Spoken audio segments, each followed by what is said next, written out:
자, 그러면 이제 오늘 우리 본문에 들어가기 전에 지난 시간에 십계명 구조를 잠시 한번 보고 우리 넘어가겠습니다. 요 십계명 구조는 제가 아무리 강조해도 지나침이 없는데 왜 그러냐면 십계명뿐만 아니라 어, 사도신경, 신앙 고백을 이해함에도 마찬가지고 주님께서 가르치신 이 주기도문을 이해할 때도 마찬가지고 이 십계명, 사도신경, 그다음에 주기도문 요 내용들이 어, 굉장히 묘하게 얽혀 있어요. 얽혀 있기 때문에 이게 어, 어떤 것 하나도 놓치지 않게 여러분이 잘 익혀두시면 좋겠다 싶습니다. 그래서 이렇게 십계명 해설이 나오고 난 이후에 그다음에 이제 뒤로 넘어가게 되면은 칭의가 나오고 칭의 굉장히 중요한 부분이죠. 어떻게 보면 우리 기독교 신앙의 거의 뭐 엔진과 같은 그 교리가 이제 곧 이제 나올 텐데 그 칭의가 끝나고 나면 이제 사도신경이 나옵니다. 우리의 믿는 바에 대해 이제 해석이 나오고 더 뒤로 가면 이제 주님의 기도 이렇게 이제 나오는 거죠.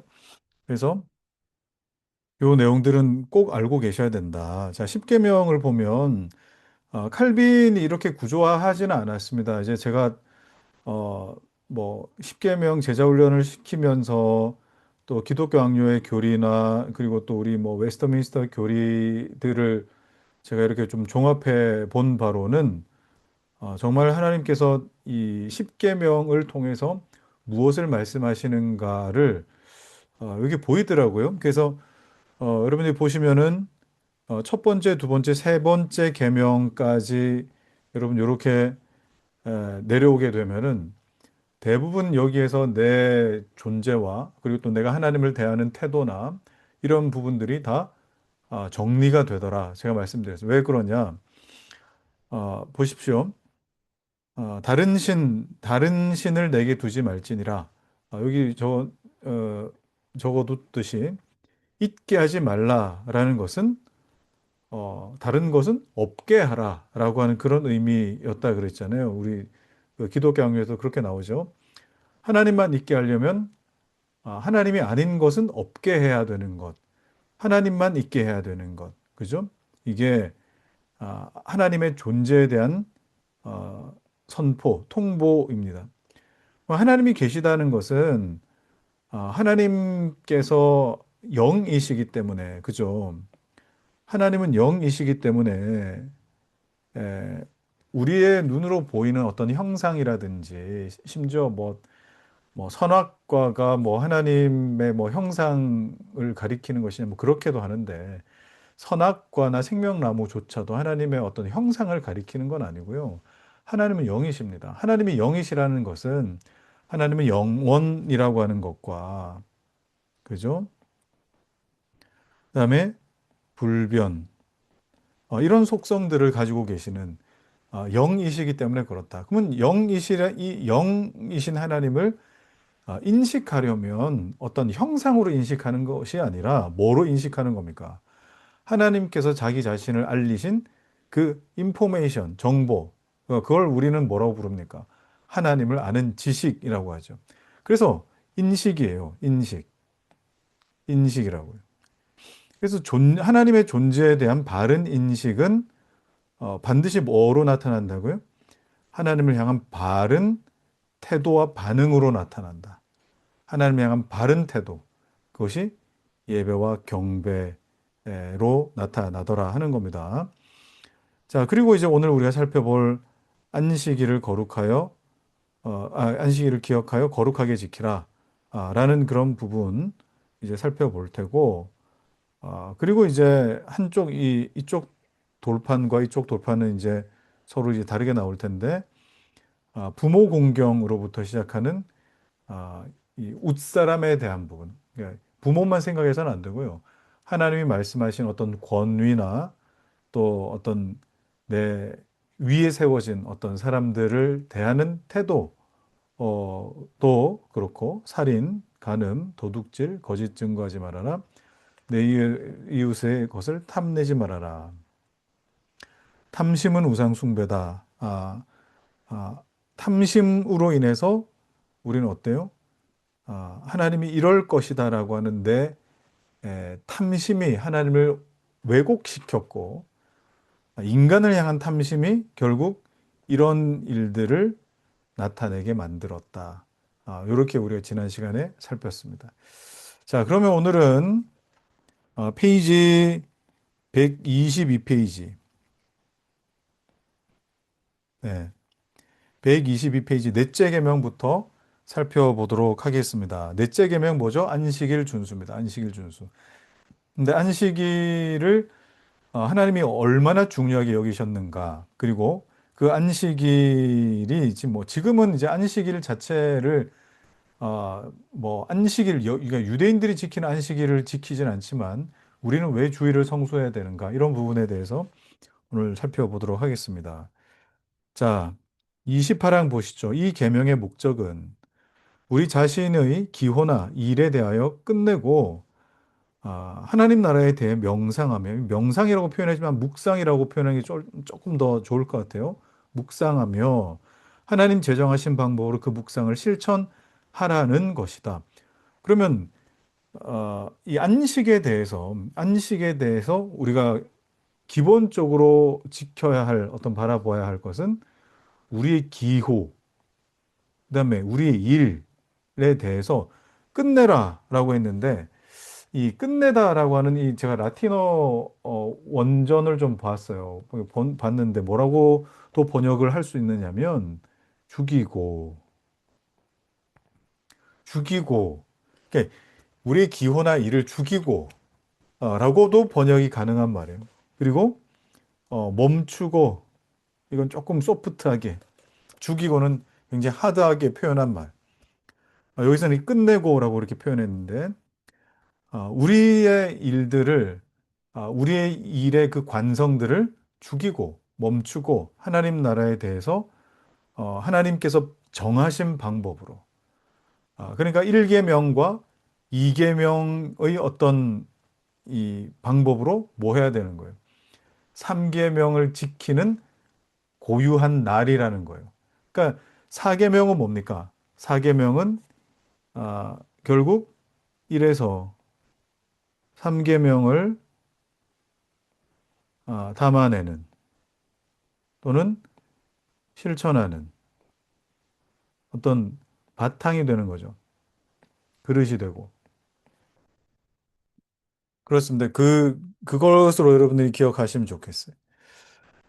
자, 해석하는 순서도 약간의 차이가 필요하다. 뭐 이런 이제 서론을 얘기하고요.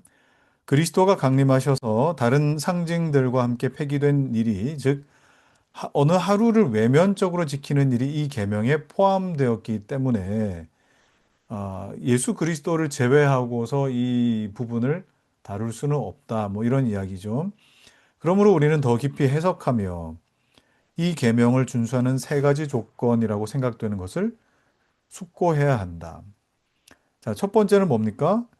안식일 준수에 대한 첫 번째 교훈이 제7일의 안식은 하늘 입법자께서 이스라엘 백성에게 영적 안식을 알리시는 방법이었다.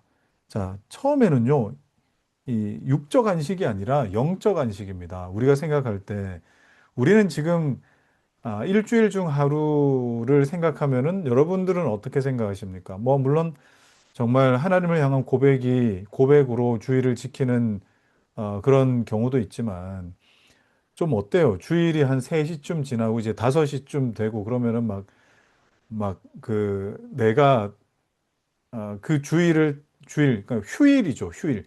그 휴일을 다 누리지 못한 어떤 초조함 같은 것들, 내가 육적으로 다 누리지 못한 어떤 부분들도 분명히 있을지도 모르겠습니다. 물론 그것이 중요하지 않다는 건 아니에요. 그러나 먼저 우리가 살펴야 될 것은 영적인 안식이다. 영적인 안식이다. 그래서 신자들은 자기의 일을 제쳐놓고 하나님이 자기 안에서 일을 하시게 하라. 여러분, 이게 굉장히 중요한 거예요. 하나님이 일하시게 하라. 영적 안식은 뭡니까? 하나님이 일하시게 하라. 자기 안에서. 자, 그다음에 둘째로 하나님의 의도는 그들이 일정한 날에 서로 모여 율법을 배우며, 자, 율법을 배우며 하나님 말씀을 배우는 거예요. 그다음에 의식을 행하며, 뭐 의식이라고 이렇게 표현이 되어 있지만 그 의식 안에는 뭐 성례가 들어 있을 수 있겠죠. 성찬, 뭐 세례, 그다음에 떡을 떼는 이 어떤 부분들 그런 것들도 다 여기 포함되어 있고, 그다음에 공적인 기도도 여기 포함되어 있어요. 성도들이 함께 개인적으로 기도하다가 함께 모여 드리는 공적인 예배, 공적인 기도. 그래서 그날은 특별히 하나님의 역사하심을 묵상하는 데 바쳐서 이렇게 회상함으로써 경건의 훈련을 받으라고 하는 것이다. 자, 세 번째, 하나님께서는 그 밖에 남의 권위하에 있는 사람들과 종들에게 휴식하는 날을 주셔서 그들의 노고를 쉬는 때가 있게 하기로 결정하신 것이다. 그렇죠. 우리의 노동을 쉬어라. 쉬어라 해서 강제적으로 누군가의 권위 아래에서 일하는 사람들에게 강제적인 쉼을 허락하시는 그런 어떤 의도가 강합니다. 자, 그러면 하루를 멈추는 거 아닙니까? 자, 우리 첫 번째 여기 이 부분이죠. 자기 안에서 일하시게 하는 것. 하루를 멈추면서 우리가 기대하는 게 뭐예요? 하루를 멈추면서 자기 삶에 하나님께서 일하시도록 온전히 맡겨드리는 것. 월요일부터 토요일까지, 뭐 우리 식으로 따지자면 월요일부터 토요일까지 우리가 우리의 일을 힘써서 일하는 것이 마땅합니다. 뭐 지금은 이제 주 5일제가 뭐 대부분이겠지만, 힘써서 우리의 일을 하다가 하루를 의지적으로 멈추는 그 일은, 아, 그날 하나님이 일하십시오가 아니고, 우리가 우리의 삶을 이렇게 멈춰도 하나님은 우리의 삶을 통해 우리의 삶을 채우시는 하나님, 우리의 삶을 통해 일하시는 하나님, 하나님이 더욱 일하실 수 있도록 내어 드리는 어떤 일들이라 이 말이에요. 그래서 여러분이 그렇게 이 안식일을 여러분들이 보셨으면 좋겠습니다. 그런데 뭐 아까도 제가 말씀드렸지만 우리는 지금 어, 일주일 중에 5일을 지금 일을 하잖아요. 그러니까 이틀을 지금 논다고요. 어떻게 보면은 뭐 주 5일째니까. 그런데 이거는 뭐 성경적으로는 맞지 않는 어떤 부분이에요. 어, 엿새 동안에 힘써 내 일을 할 것이나 그랬거든요. 그러면 여러분, 어, 5일 그냥 5일, 지금은 이제 뭐 이런 말도 있잖아요. 주 4일 근무하자. 이거는 점점 더, 이, 정말 사람 중심의 어떤 날들로 바꿔가고 있는 어떤 부분이에요. 하나님께서는 6일을 일하고 하루 쉬라고 하셨어요. 그러면 그게 우리에게 옳은 것인데, 그러면 여러분이 지금 여섯째 날, 그러니까 토요일이 되겠죠. 여섯째 날은 가급적 여러분 가정 안에서 여러분의 가정을 돌보는 그것이 어떤 모양으로든지 그것이 일이 되거나 또는 그렇게 어, 그 일의 연속성산에 있어서 뭐 보내는 것이 제 생각에는 옳다 생각합니다. 그것이 뭐 하나님 말씀하신 부분이니까. 자, 29항 보시죠. 그럼에도 불구하고 안식일에서 이 영적 안식의 예시, 그러니까 뭐 그림자, 영적 안식의 그림자가 결국 무엇을 가리키느냐 이 말입니다. 결국 예수 그리스도가 가리키는 거겠죠, 그죠? 어, 주께서 이 계명에 대해서와 같이 엄격한 복종을 명령하신 계명이 거의 없다. 모든 경건이 전복되었다는 것을, 그러니까 모든 경건이 전복되었다. 그러니까 이스라엘 백성들 가운데 여러 모양으로 이제 뭐 신앙이 함락되고 그리고 또 신앙생활이 무너지고 이런 모습들을 항상 점검하실 때 뭐 어떻게 선지자들을 통해 알리셨다고요? 안식일을 더럽히지 말아라. 이렇게 거룩하게 지키지 않았다라고 항상 기준으로 삼는 게 뭐였다고요? 안식일이었다고요. 물론 뭐 이렇게 재물, 눈먼 재물 가지고 뭐 이런 것도 있는데 어차피 그것도 이 안식일에 대한 부분이었기 때문에 에, 그렇기 때문에 이 안식일에 대한 어떤 태도나 안식일 준수에 소홀했던 어떤 모습들을 가지고 그들의 신앙 그리고 또 그 국가의 어떤 분위기 이런 것들을 하나님께서 평가하셨다라고 그렇게 하는 겁니다. 안식일에 대한 공경이 없어지면 하나님을 공경하는 방법이 전혀 없다는 듯이 말씀하셨고, 안식일 준수에 대해서는 최고의 칭찬을 주셨다. 이거는 어떻게 보면 뭐, 이 육적인 것보다 아까 뭐라고요? 영적인 거. 영적인 안식. 예, 영적인 안식입니다. 영적인 안식. 그래서 안식일을 지킬 때에 하나님을 하나님 되게 했다. 자, 그 요점 그 안식일이 한 표징이라는 것과 이 표징에 의해 이스라엘 백성은 하나님이 자기들을 거룩하게 하시는 분인 줄을 알아야 한다는 것이다. 우리를 거룩하게 하는 것은 곧 우리의 의지를 억제하는 것이라면, 자, 의지의 억제죠. 자, 우리의 의지를 억제하는 것이라면, 외면적인 표징과 내면적인 실상 사이에 아주 긴밀한 일치가 나타나야 한다. 그러니까 내가 믿노라 해놓고 우리의 의지가 발동되지 않는다라고 하는 것은 뭐예요? 그건 거룩의 어떤 자리로 나아가는 부분에 많이 힘들지 않겠느냐라는 거예요. 그러니까 우리를 거룩하게 하는 것은 우리의 외면의 어떤 이 모습과 내면의 어떤 현실에 긴밀한 일치가 나타나야 거룩하게 하는 어떤 모습들로 나타날 수밖에 없는 겁니다. 하나님이 우리 안에 역사하시기 위해 우리는 전적으로 쉬어야 하고 우리의 의지를 바쳐야 하고 자, 우리 의지입니다. 의지. 여기도 또 나오죠. 우리의 의지, 우리의 마음, 우리의 모든 육적 욕망을 버려야 한다. 간단히 말하면 우리가 생각한 우리 자신의 일은 일체 쉬고 사도가 가르치는 대로 하나님이 우리 속에 일하시며, 그죠? 우리 안에 일하시게 하라고. 우리가 그분 안에서 안식을 얻도록 해야 한다. 자, 그러면 하나님께서 말씀하시는 이 안식일 준수라고 하는 것은 결국 뭡니까? 하나님께서 보장한다라고 하는 그 어떤 약속과 그 보장에 내 인생을 던져 놓는 그런 어떤 표현이에요. 자, 그러니까 우리의 의지도 우리의 마음도 거기 당연히 있을 수밖에. 그죠? 하나님께서 일하심을 우리가 고백하면서 나아가야 되기 때문에. 자, 그러면은 제7, 7, 그죠? 숫자 7. 숫자 7이 가지고 있는 의미가 뭐 특별한 것이냐? 뭐 특별할 수도 있고 또는 뭐 아닐 수도 있다. 뭐 그 얘기하는 거예요.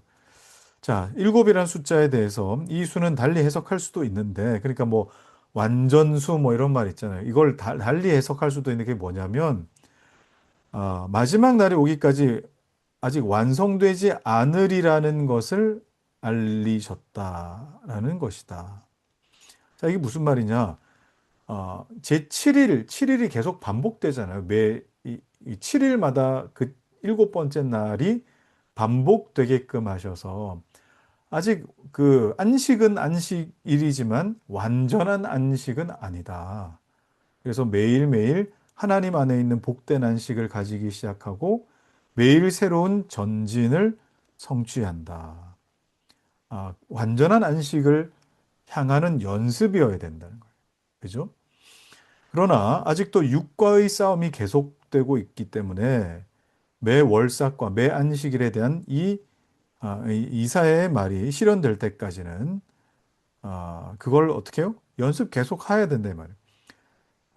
그래서 그때까지 이 안식은 완성되지 않을 것이다.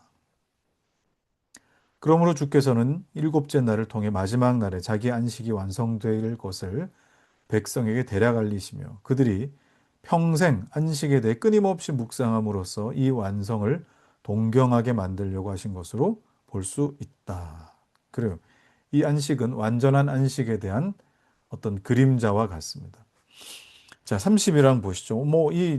오늘은 제가 많이 설명하거나 그럴 만한 부분이 그렇게 많지는 않습니다. 자, 예컨대 주께서는 하루를 정하셔서 백성이 율법의 지도하에 영적 안식을 끊임없이 묵상하게 하셨다고 해석하는 것. 자, 그다음 페이지. 예언자들은 유대인들이 이 점을 회상하게 만들며 신체적 노동만 하지 않으면 의무를 완전히 다한 줄로 생각하지 않게 만들려고 반복 호소했다. 그냥 아무것도 안 했다는 것으로 안식일 지켰다 생각하지 않도록 이 선지자들이 그렇게 마음을 썼다는 거죠. 그래서 이사야서에 말씀합니다. 만일 안식일에 내 발을 금하여 성일에 오락을 행치 아니하고 안식일을 일컬어 즐거운 날이라 여호와의 성일을 존귀한 날이라 하여 이를 존귀히 여기고 내 길로 행하지 아니하며 자, 내 길, 내 오락. 그죠? 사사로운 말이니까 이게 너의 말이라는 뜻이에요. 너의 말을 하지 아니하면 내가 여호와 안에서 즐거움을 얻을 것이다. 나의 길, 내 만족, 그 다음에 나의 언어. 이것이 아니라 하나님의 길, 하나님의 기쁨, 하나님의 말씀을 구할 때에 즐거움을 얻을 것이다. 즐거움. 자, 여호와 안에서의 이 즐거움이에요.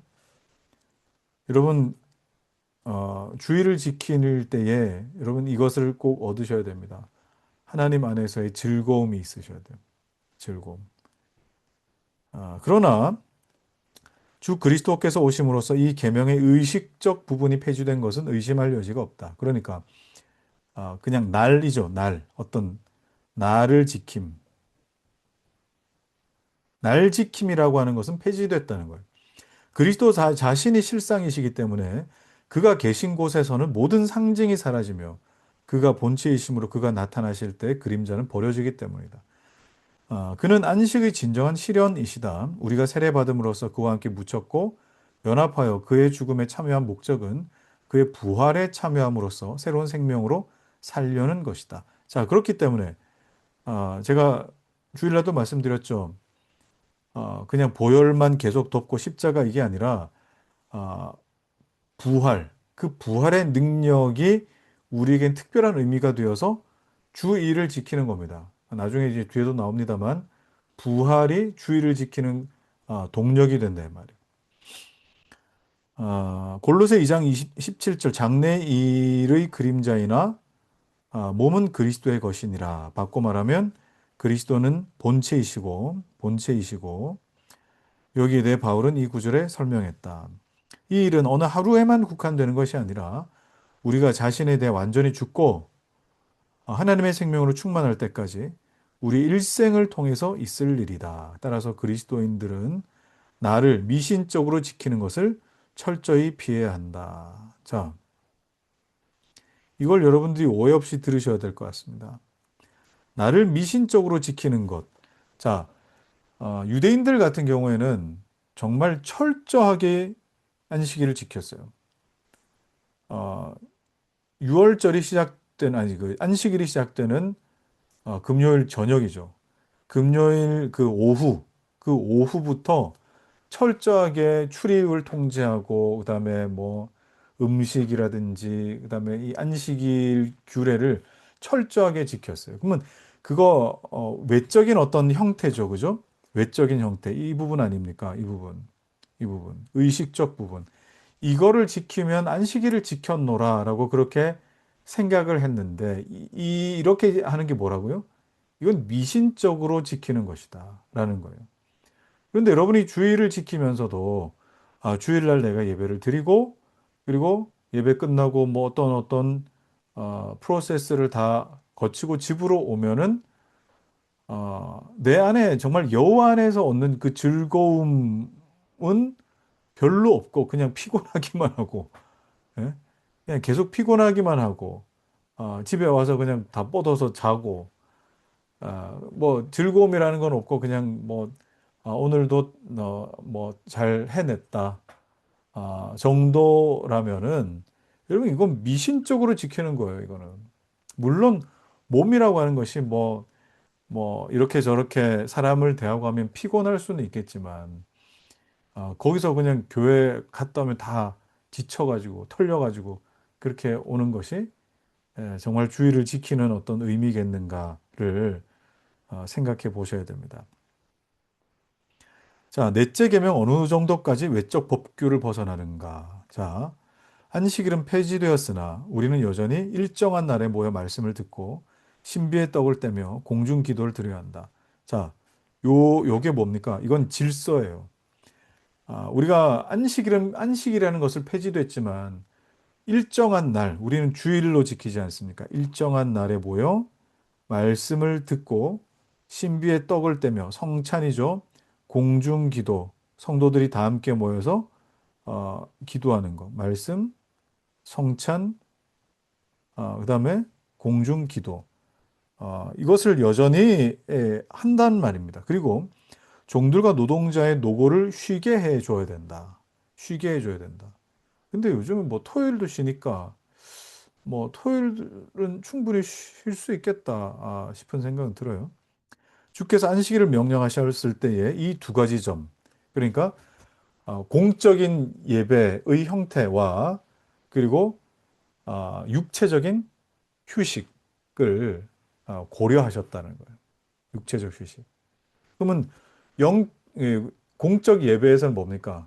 이거는 영적인 쉼 그리고 육적인 쉼 두 가지가 함께 있어야 된다. 근데 이 영적인 쉼에는 뭐가 묻어 있습니까? 1번에는 하나님 사랑이 묻어 있고 2번은 어때요? 종들을 쉬게 해라.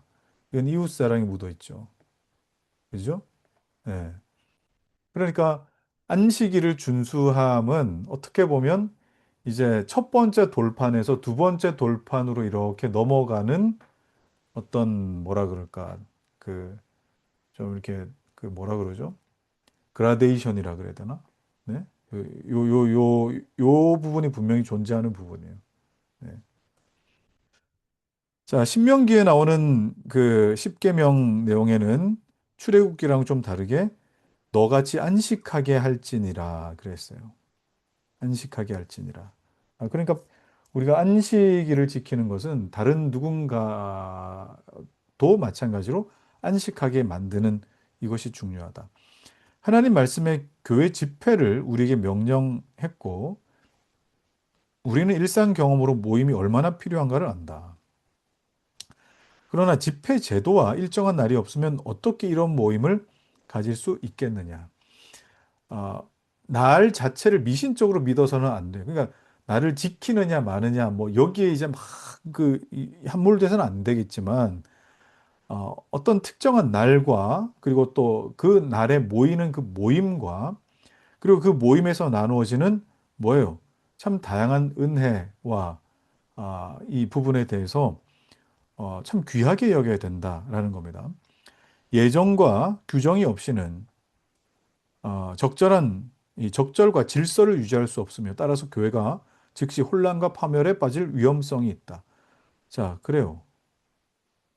그러니까 우리가 주의를 지키고 그리고 주일 성수를 하는 부분에 있어서 영적인 어떤 부분도 있지만 분명히 이런 부분, 교회의 질서에 대한 부분이 분명히 있더라는 거예요. 이것도 굉장히 중요하다는 겁니다.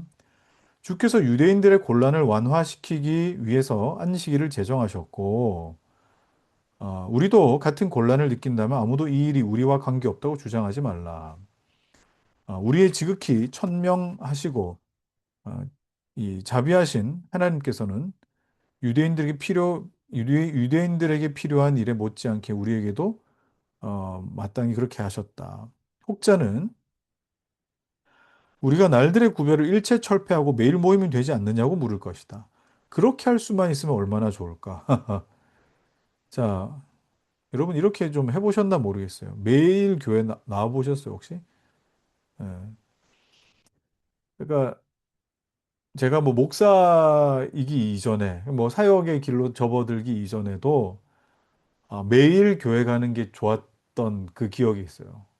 그냥, 그냥 교회 가는 거예요. 그냥 교회 가서, 찬양하고, 교회 가서 그냥, 기도하고, 이랬던 것이 참 좋았던 기억이 있어요. 얼마나 좋겠느냐 말이에요. 매일매일 교회로 모이는 것이 좋지만 지금 우리 형편상 우리의 삶이 그럴 만한 어떤 형편이 안 되기 때문에 어, 하나님께서 하루에 어떤 어, 특정 날, 특정 날에 모이게 하신 그것을 우리 힘써 지키는 것이 좋겠다. 그러나 하루라고 하는 그 날 자체에 함몰이 되지 말고 매일매일 하나님 앞에 있는 것이 그것이 우리에게는 더 높은 신앙 고백이겠다.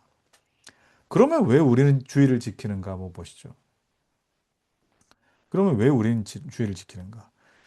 그들은 그리스도의 날들을 지키기 때문에 그리스도인들이 날들을 지키기 때문에 유대교 정신을 받았다. 그러니까 뭐 결국 뭐 안식일은 없어야 된다 해놓고 또 주의를 지키면은 뭐 다 똑같은 거 아니냐? 그렇게 이제 비난을 하는 거예요. 그러나 나는 우리가 나를 지키는 것은 유대인들과는 다르기 때문이고 이 점에서 유대교를 초월한다고 대답한다. 왜냐하면 우리는 가장 엄격하고 신중한 의식으로서의 나를 지키는 것이 아니라 그러니까 아, 주일이 시작되는 정오 0시부터 월요일이 시작되는 0시까지 뭐 무슨 뭐 철저하게 지키고 그때는 소비를 금하고 오락을 그치고 뭐 그 시간 안에 딱 갇혀 있는 그런 종류가 아니고 보십시오. 영적 신비가 상징되어 있다고 생각하는 것도 아니다. 그걸 했을 때의 뭐 어떤 뭐 신비적인 효과 이런 것도 아니고 다만 뭘 중요하게 여긴다고요? 교회 내 질서, 뜻밖이죠. 예. 교회 내 질서 유지, 교회 내 질서 유지. 좀 읽어보고 제가 좀 설명하겠습니다. 사도는 날에 대한 이 어리석은 구별을 비난하는 것이고, 그리스도인의 사회의 평화에 도움이 되는 합법적 날짜 선택을 비난하는 것이 아니다. 밑에 미신을 없앨 필요가 있었기 때문에 유대인들의 성의를 제쳐 놓았고, 교회의 예절과 질서와 평화 유지를 할 필요가 있었기 때문에 이 목적을 위해 다른 날을 제정하신 것이다. 자, 그러면 칼빈이 말하는 이 주일이라고 하는 이 날은 외형적으로는 뭘 위해서였다고요? 교회 질서. 이게 굉장히 중요한 부분이었어요. 자, 왜 그러냐면, 어, 뭐, 이제 그런 교회들이 이제 나오기 시작해요. 토요일 날 예배를 드리자. 토요일 예배를 드리자. 예, 그런 교회들이 이제 나왔어요. 자, 그러면 그게 어떤 작은 교회들이 아니라 이제 큰 교회에서 그런 걸 이제 시도하는 경우들이 있겠죠. 조금 뭐라 그럴까 좀 젊은 어떤 뭐 도전적인 정신 뭐 이런 걸로. 그래서 이제 뭐 토요일 날 예배를 드렸다. 그러면 큰 교회가 그렇게 했을 때에 여러 이 교회들이 영향을 받지 않겠습니까? 그러면 이제 우리도 그러면 토요일 날 예배를 드리자, 예배를 드리자. 그렇게 되면 교회 전체적인 질서라고 하는 것이 어, 굉장히 혼란스러워질 수 있습니다. 그러면은 뭐 토요일 예배 드리는 교회, 뭐 주일날 바쁘면은 토요일 날 예배 드리는 교회 가서 예배 드리고 또 어, 여건이 되면 또 주일날 예배 드린 곳에 가서 또 예배 드리고 이게 막 이렇게 돼버리겠죠. 그러면 어떻게 됩니까? 우리가 주일을 성수하는 것은 하루를 하나님 앞에서 끝내고 죽이고 그리고 멈춰 세우고 하나님 앞에 그것을 준비하는 어떤 마음들이 별로 없어지는 거예요. 여건에 따라 토요일 날 예배 드리든지 주일 날 예배 드리든지 이렇게 되는 부분들이 있기 때문에 그렇죠. 자, 그래서 그 부분에 대해서 우리가 좀 잘, 어떤 질서를 지켜볼 필요가 있겠다 싶고, 그런데 이제 주의를 지키려고 할 때에, 항상 두 가지는 염두에 두셔야 돼요. 생명을 살리는 일. 그죠? 생명을 살리는 어떤 그 일, 뭐 의사라든지, 그다음에 뭐 불났을 때 불을 꺼야 된다든지, 뭐 그런 일들이 있지 않습니까? 그런 일들. 그다음에 어, 하나님의 자비를 베푸는,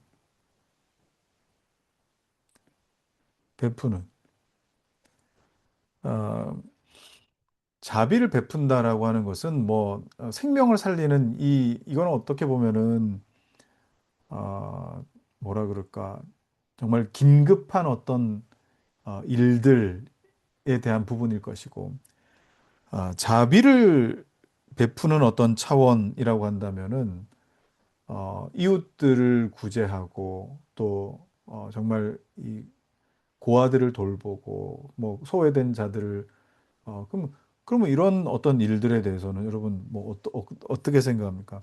우리가 공적인 예배를 드리고 나서 어떤 시간에 양해를 구하고 이웃을 섬기러 가야 된다거나 아니면 뭐 예배를 드려주러 가야 된다거나 이런 일들은 어때요?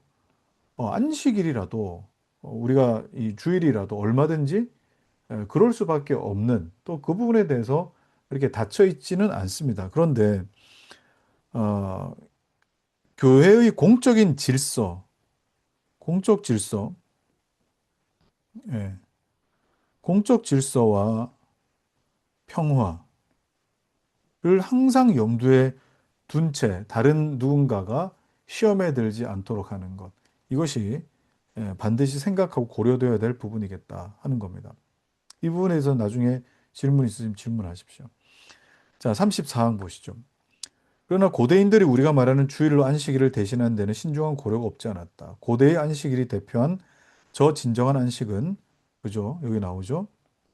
진정한 안식은 주의 부활에서 목적이 성취됐기 때문에. 그러므로 그림자를 끝낸 그날은 그리스도인들에 대해서 그림자에 있던 의식을 집착하지 말라고 하는 경고가 된다. 유대인들에게 진리가 상징으로 전달된 것과 같이 우리에게 그림자 없이 진리가 제시가 되는데 첫째, 우리는 우리의 모든 일을 쉬는 영원한 안식을 평생 묵상해서 주께서 성령으로 우리 안에 역사하게 해야 된다. 그리고 우리 일을 쉬는 영원한 안식을 항상 기억해야 된다. 우리는 항상 개인적으로 틈이 있을 때마다 하나님의 활동을 부지런히 경건하게 묵상해야 된다. 그리고 말씀을 듣고 성례를 집행하고 공중기도 이거 앞에서 또 나온 이야기입니다. 이걸 하면서 합법적 질서를 일제히 지켜야 한다. 이렇게. 셋째로 우리는 수하 있는 사람들을 가혹하게 압박해서는 안 된다. 주일날 출근하게 만드는 그런 일들. 여기 이제 뭐 어느 정도 책임을 지거나 다른 이제 자기의 팔로워들에게 영향을 미치는 분들이 계시다면 이렇게 해서는 안 된다는 겁니다. 자, 이 계명의 의식적 부분만이 그러니까 7일의 날, 날이죠, 날. 의식적 부분만 폐지된 것이고 도덕적 부분은 일의 가운데 하루를 정하는 것은 남아 있다고 주장했다. 그러나 이것은 유대인들을 비난하는 의미로 날을 변경했을 뿐이고 그 날을 거룩하다고 하는 생각은 여전하다. 그러니까 그 날 자체에 어떤 자꾸 과한 의미를 부여하는 거죠. 유대인들이 생각하는 것과 같이 그날의 신비성의 중요성을 인정하기 때문이다. 그러나 우리가 특히 견지해야 할 일반적인 교훈은 뭡니까? 우리들 사이에 경건이 소멸되거나 쇠퇴하는 것을 막기 위해서 우리는 성회에 출석하고 하나님께 대한 경배를 도울 수 있는 외면적 보조 수단을 이용해야 한다는 것. 그러니까 그 날에 어떤 특별한 신비함이 있는 것이 아니라 결국 주님의 교회입니다. 우리를 위해 교회를 하나님께서 지키기 위한 어떤 날들, 교훈하기 위한 날들. 그래서 여기 보면은 하나님께 예배할 수 있는 외적 보조 수단들을 이용하는 차원이어야 된다는. 자, 외적 보조 수단이 뭡니까? 이거는 앞에서 우리가 봤던 정한 날, 그죠? 정한 날로 우리가 지키는 거고, 그다음에 물리적인 모임이 있잖아요. 우리가 공동체가 있을 것이고, 또 말씀 선포가 있겠고, 또 성찬, 성례가 있겠고, 공적 기도가 있겠고, 그다음에 노동 중단, 이런 것들이 있을 거 아니에요. 그러니까, 이런 것들에 훨씬 더 많은 의미를 둬야지, 그 난리라고 하는 것에 과한 의미를 부여하는 것은 유대인들이 안식일을 대하는 것과 비슷한 태도인 것입니다. 이런 어떤 의미로서의 지킴이어야 된다라는 거예요. 자, 그러면 이제 다섯째 계명으로 한번 가보시죠. 내 부모를 공경하라. 어, 다섯째 계명에는 특별히 약속이 하나 있잖아요. 여기 보면 내 부모를 공경하라. 내게 준 땅에서 생명이 길리라. 장수에 대한 뭐 이야기처럼 들리는데, 자, 이 계명의 요점은 하나님이 우리 위에 세우신 사람들을 우리는 존경하며, 그러니까 부모만으로 여러분 한정시키셔서는 안 됩니다.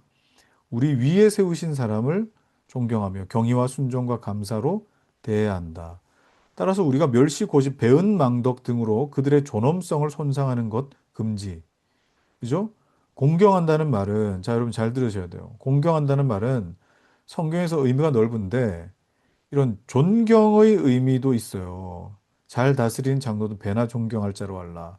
자, 이때는 그들이 받아야 할 경의의 의미이겠지만 그것뿐만 아니라 그들의 봉사에 대해 당연히 뭐가 있어야 된다고요?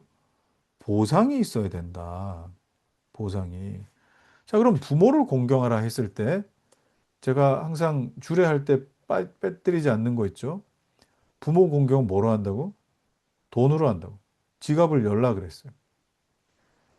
왜 그래요? 그냥 존경만 한다고 해놓고, 뭘 못하면은, 거기에 그 봉사, 그들의 그, 수고로움에 대한 보상이 없다면, 그게 무슨 존경이냐, 이 말입니다. 물론, 참, 이 아들, 딸이 부모를 이렇게 또 챙겨드리고 하는 부분에 대해서 물론 빠듯하죠. 그죠? 빠듯하고 어려운 부분들이 있겠지만 분명히 이 부분에 대해서는 여러분들이 염두에 두셔야 되는 거예요.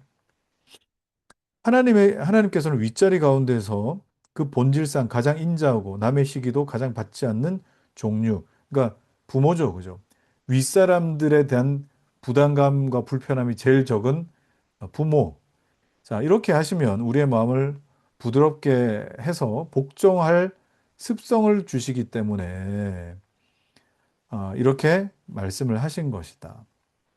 참으로 하나님께서는 상위에 두신 사람들에게 필요하다면 자기 이름을 나눠주셔서 어떤 거예요? 이런 아버지, 하나님, 주, 이런 것이 하나님께만 속한 것이었는데 이런 것 중에도 어떤 부분들을 상위 두신 사람, 그러니까 상급자에게 주셔서 어떻게 해요? 존경받게 하셨다는 거예요. 이 질서입니다. 질서. 자, 그다음 명령 한번 보시죠. 자, 일반적 원칙인데 주의 임명으로 어떤 사람이 우리 위에 세워진 것을 알면 우리는 그에게 경외와 순종과 감사를 드리며 그밖에 우리가 할 수 있는 의무를 다 해야 되는 것이 옳다. 우리의 우더른이 이런 존경을 받을 자격이 있느냐 없느냐 하는 것은 문제가 안 된다. 자, 그가 자격이 있느냐 없느냐 자꾸 요즘 이제 어, 물론 뭐 깨어 있는 의식이라고 이렇게 해서 뭐 어른이 어른다워야 어른이지 이런 식의 이 말들을 이제 뭐 많이들 하는 것 같은데 성경에는 어른답지 않은 어른을 어른으로 여기지 말라 이런 말씀 없습니다. 없다고요. 그냥 위에 세우신 어떤 권위라고 한다면 존경해야 함이 마땅한 거예요. 그게. 어떤 사람이든지 그들은 하나님의 섭리로 그 지위에 있게 된 거예요. 이 일이 우리가 그를 공경하라는 하나님의 뜻을 증거하기 때문이다. 그죠? 하나님께서 세우신 거예요. 근데 뭐 존경받을 만해? 뭐 마라? 이런 어떤 내 판단이 먼저 앞서면 안 된다는 것이죠. 반항이나 고집으로 부모의 권위를 무시하는 자들은 사람이 아니라 기괴한 동물이다. 여기 뭐 기괴한 동물이라 했지만 괴물이라는 뜻입니다. 괴물. 아, 반항이나 고집으로 부모의 권위를 깎아내리는 자들은 괴물이다. 그래서 주께서는 부모에게 순종하지 않는 자들은 모두 사형에 처하라고 명령하신다. 자기를 낳아준 분들의 노고를 인정하지 않는 자들은 인생의 혜택을 받을 자격이 없기 때문이다. 굉장히 강하게 이야기하고 있는데 성경 자체가 부모에게 불순종하고 대들면은 돌로 쳐 죽여라. 이렇게 말씀하시기 때문에 그래요. 자, 이 공경에 경의, 복종, 감사의 세 부분이 있다. 이건 여러분 그냥 보시면 될 것 같습니다. 37항, 권면하는 의미로 약속이 첨가가 되어 있는데, 약속이 있는 첫째 계명, 하나님께서는 이스라엘이 기업으로 약속하신 땅에 대해 특히 말씀하실 때, 땅을 가진 것이 하나님의 크신 은혜를 보증하는 것처럼 보이면, 하나님이 자기의 은혜를 오랫동안 받아 즐길 수 있는 장수함을 약속하시면서 자기 은혜를 증명하시는 것은 이상할 것이 없다. 그러므로 계명의 뜻은 부모를 공경하여 나의 호의의 보증으로서 너희의 소유가 될 그 땅에서 장수하면서 그 소유를 즐기라 하는 것이다. 자, 이 부분에 대해서 제가 좀 더 다른 좀 아, 이건 어떤 이 칼빈의 어떤 그 해석이 아니라 제가 말씀을 읽고 여러분들에게 말씀을 드리자면 아버지에 대한 공경으로 아, 땅을 약속받는 거 아닙니까? 그런데 성경에서 구약 성경의 땅이라고 하는 개념은 신약에 오게 되면은 예수 그리스도로 나타납니다. 그러니까 예수 그리스도의 터 위에 세워지는 것이 교회이거든요. 그렇기 때문에 심령이 가난한 자, 애통하는 자가 복이 있나니, 그 다음에 온유한 자가 복이 있나니 그들이 땅을 기업으로 받을 것이다 라고 하는 것이 우리의 기반 되시는, 그래서 그 기반을 딛고 아버지를 공경할 수 있게 된 자가 어때요? 복이 있다라고 하는 것을 신약으로 넘어오게 되면 십계명이 이런 식으로도 나타나는 겁니다. 그래서 장수를 약속하신다라고 하는 것이 그냥 내 이 나이가 오랫동안 죽지 않고 이제 나이가 많아진다 그런 어떤 의미보다 땅을 오랫동안 즐기게 된다. 그런 의미로 여러분 보신다면 뭐예요? 내가 하나님 나에게 주신 그 법을 지킬 때에 결국 부모라고 나와 있지만 그 부모를 허락하신 하늘의 부모를 공경할 때에 뭘 즐길 수 있다고. 이 땅을 우리에게 허락하신 예수 그리스도를 참 이 땅에서 기쁨으로 즐길 수 있는 은혜를 주셨다라고도 여러분 보시면은 참 유익할 것 같습니다. 그 부분은 여러분 잘 정리하셔서 거기에다가 기록을 해 두십시오. 장수도 우리에 대한 하나님의 사랑의 한 증거라는 의미에서 이 약속은 우리에게 관계가 있다. 우리에게 고대 유대인들에게나 장수는 그 자체 축복을 내포했다고 하시지는 않았지만 장수는 경건한 자에게 하나님의 친절을 알리는 어떤 부분이었다. 그 부분들은 여러분 쭉 한번 읽어보시고요. 네. 이건 뭐 제가 따로 설명하지 않아도 충분히 이해될 것 같습니다. 자, 38항. 이 밖에도 주께서는 부모를 올바로 공경하는 자녀들에게 현세 축복을 약속하는 동시에 고집세고 불순종한 자들에게 저주를 피할 수 없을 것이다. 이렇게 경고하시면서 말씀을 하셨는데 여기서 우리가 주의해야 될 거, 이건 뭐 좀 여러분들이 참고해야 될 부분이죠. 부모에 대한 순종은 주 안에서만 하는 것이다. 주 안에서 하는 거예요. 그러니까 예수 믿지 않는 부모는 무시하라. 뭐 이런 말은 아닙니다. 그런 말이 아니라 부모가 앉아 있는 높은 자리는 주께서 주신 거예요. 자, 이 부분이 중요한 거예요. 부모의 자리는 하나님이 주신 것. 자, 그렇기 때문에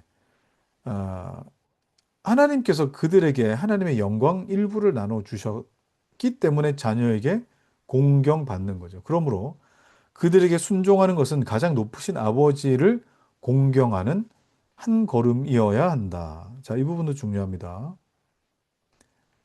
네. 자, 이 부분을 여러분들이 오해하지 마셔야 될 건 뭐냐면, 어, 그러니까 부모 공경을 통해서 하나님 공경하는 한 걸음이 돼야 되는 거죠. 그런데, 아, 하나님을 공경하는 방법으로, 하나님을 공경하는 방법 중에 하나로 부모를 공경해야 된다. 여러분, 이렇게 생각하지는 마셔야 됩니다. 그게 그 말 아니야. 아니, 그 다른 말이에요. 내가 부모를 공경하면 하나님을 공경하는 것이 된다. 아, 그게 아니라고요.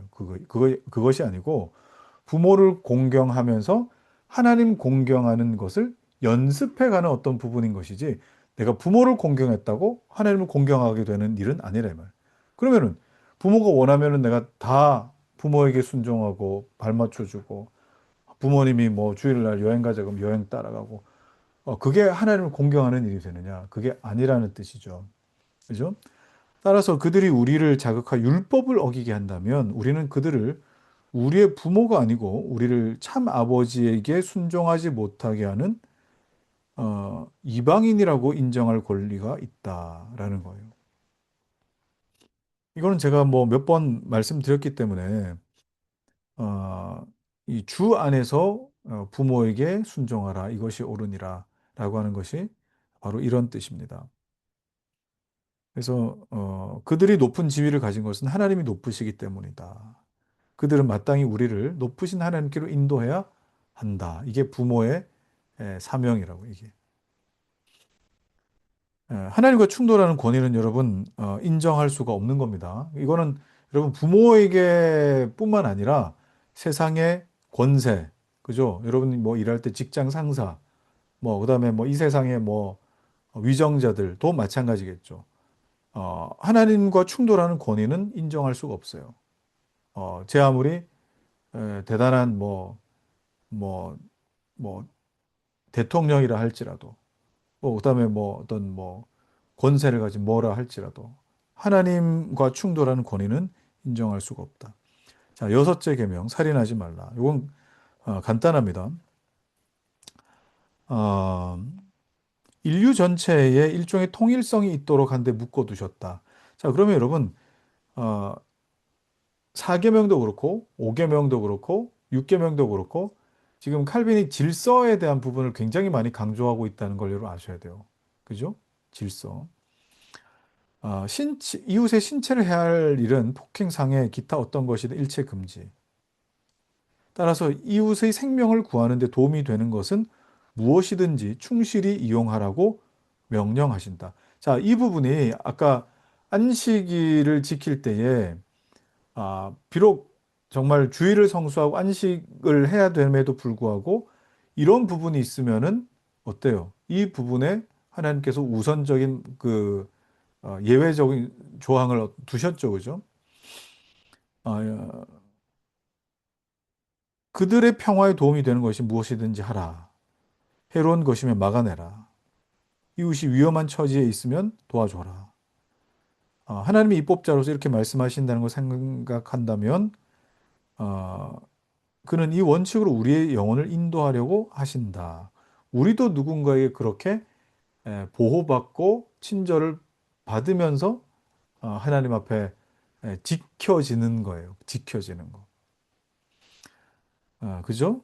그래서 육체에만 진정한 의를 가르치신다면 우스운 것일 것이다. 그런 것이 아니라 마음도 중요하다. 이런 이제 말씀을 이제 하고 있는 겁니다. 네.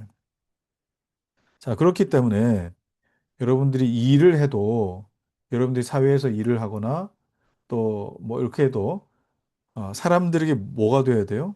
해가 아니라 유익함이 돼야 돼요. 뭐 만약에 식당을 하시는 분이 계시면 음식을 해롭게 그냥 맛만 좋게 하려고 막 조미료 때려 넣고 막 뭐 먹어서는 안 될 거 막 때려 넣고 그러지 말고 또 기업에서 공공으로 이 사람들이 쓰는 어떤 공산품이 건강에 해가 되지 않는 부분에서 항상 생각해야 되고 그것도 뭐예요? 이 부분에 해당된다는 겁니다. 이 부분에. 자, 40 항 봅시다. 인간은 하나님의 형상인 동시에 우리의 혈육이라는 이중 근거를 말하는데 하나님은 하나님 형상을 침해하기 원하지 않는다면 우리는 이웃을 신성하게 생각해야 된다. 인류의 관계를 버릴 생각이 아니라면 이웃의 신체를 우리 몸같이 존중해야 된다. 이거 뭐 그죠? 두 가지 일은 하나님 형상 파괴 금지, 우리의 혈육을 존중하는 거. 이것도 뭐예요? 살인이라고 하는 거 안에서 하나님 사랑과 이웃 사랑의 어떤 모습이 그대로 드러나 있죠, 그죠? 그런 의미가 되는 겁니다. 음. 자, 그리고 능력과 기회가 주어지는 대로 이웃의 안전을 지키려고 노력하지 않는다면 그건 똑같이 흉측한 위반이다. 그러니까 뭐 나는 아무 짓도 안 했다고 하지 말고 지킬 수 있으면 적극적으로 이웃을 보호하고 지키고 사랑해라. 그렇게 말씀하시는 겁니다. 그러나 주께서 보시기에는 영혼이 육체보다 훨씬 더 중요하다. 그러면 어때요? 하나님 사랑과 이웃 사랑이라고 하는 이 계명은 우리가 생각하는 것보다 훨씬 더 책임감이 크다고 할 수 있어요. 그죠? 우리 교회 자녀들이 자라고 있을 때, 우리 자녀들이 예배에 대한 어떤 태도라든지, 그 다음에 습관이라든지, 이런 부분에 좀 이렇게 수정돼야 될 부분이 있으면 어떻습니까? 뭐, 정말 이 6계명의 근거에서, 6계명의 근거에서 아이들을 바르게 잡아주는 것. 뭐, 우리 집 자식 아니니까 뭐 냅두자. 이러는 게 아니라 바르게 잡아주는 것. 그게 뭡니까? 그게 이웃을 사랑하는 어떤 모습이에요. 그죠? 영혼이 육체보다 더 중요하다. 자, 그리고, 그것과 관련해서 그런 거 있지 않습니까? 형제가 영적인 죽음을 경험한다거나 아니면은 뭐 정말, 어, 이 영적으로, 디프레스 돼가지고 이렇게 있을 때에, 어, 나를, 나를 귀찮게 하지 말아 달라.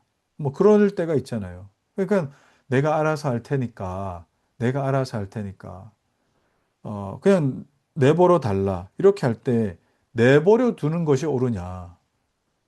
내버려 두는 것이 옳으냐?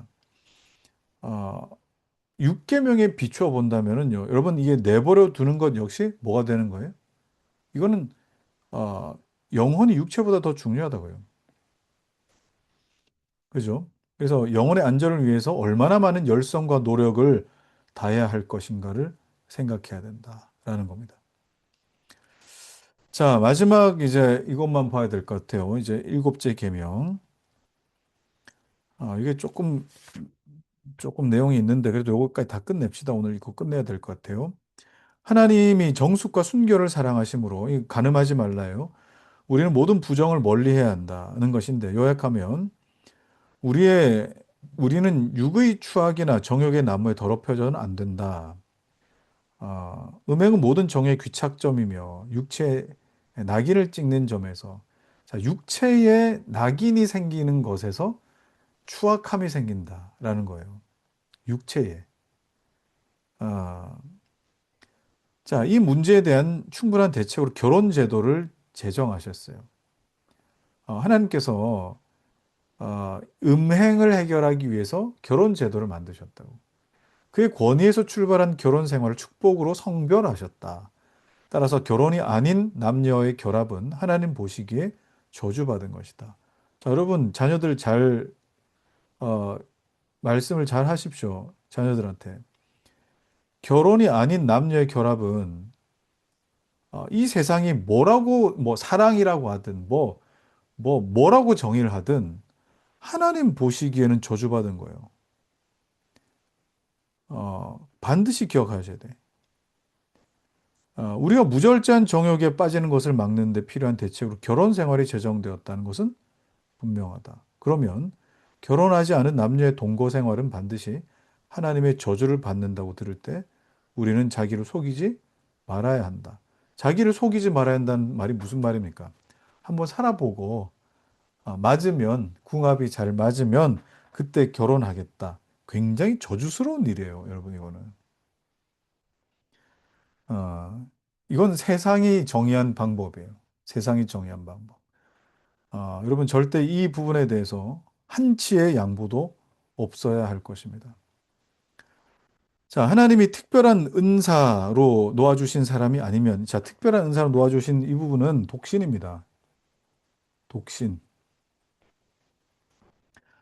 우리는 우리의 본성의 상태 때문에, 우리의 정욕 때문에, 이중으로 여성과 결합하지 않을 수 없게 된다. 그러므로 정절을 지키기 어려워 이 싸움을 이길 수 없는 사람들은 결혼해라. 결혼해서 정조를 지켜라 하는 겁니다. 예.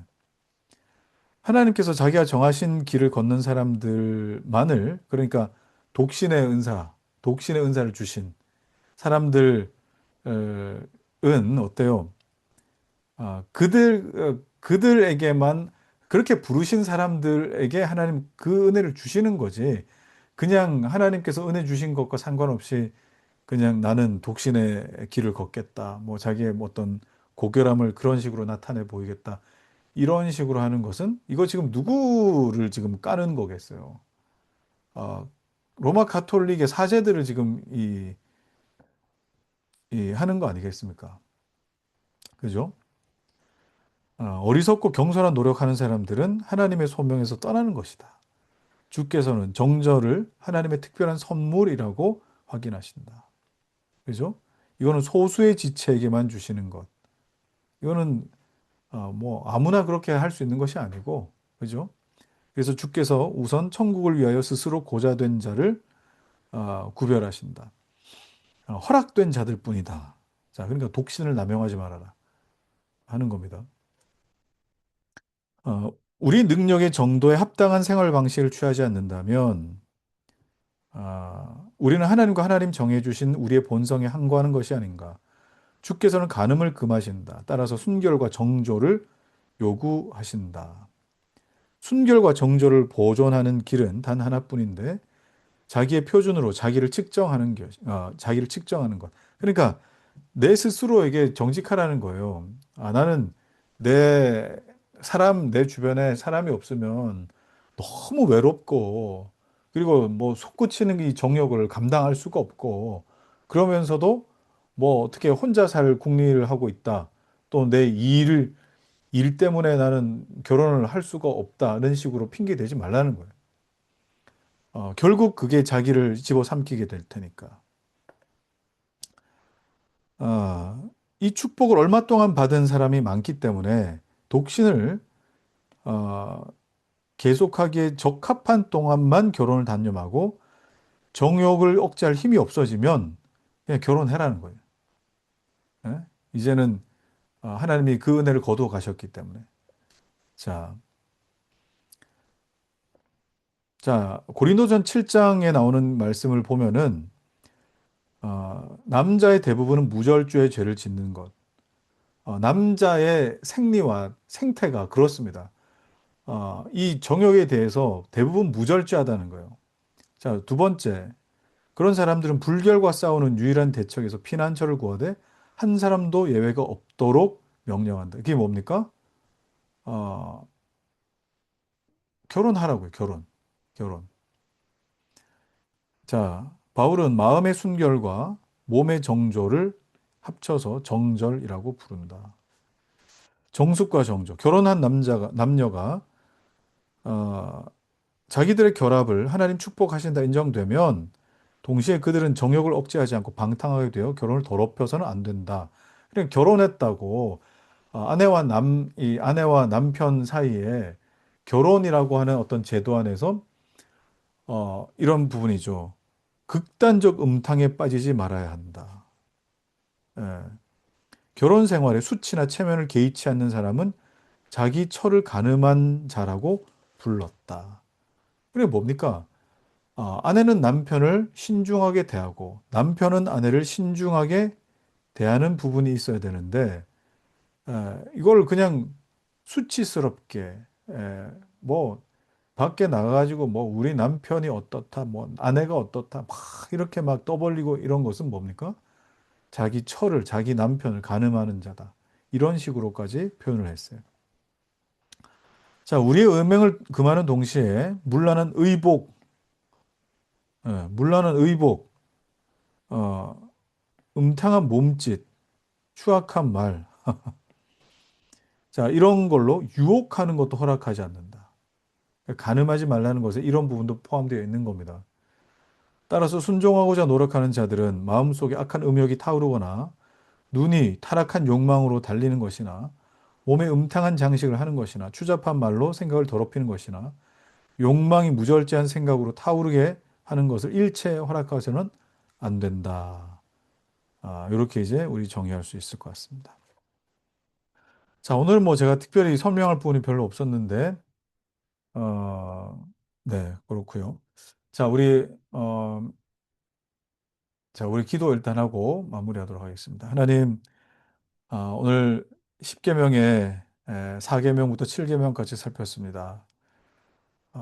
하나님께서 우리 사람을 얼마나 배려하시고 그리고 또 우리 인생에 정말 세밀하게 섭리하시는지 이 계명을 통해서도 알 수 있으니 하나님 은혜를 더하여 주옵소서. 예수 그리스도 이름으로 기도합니다.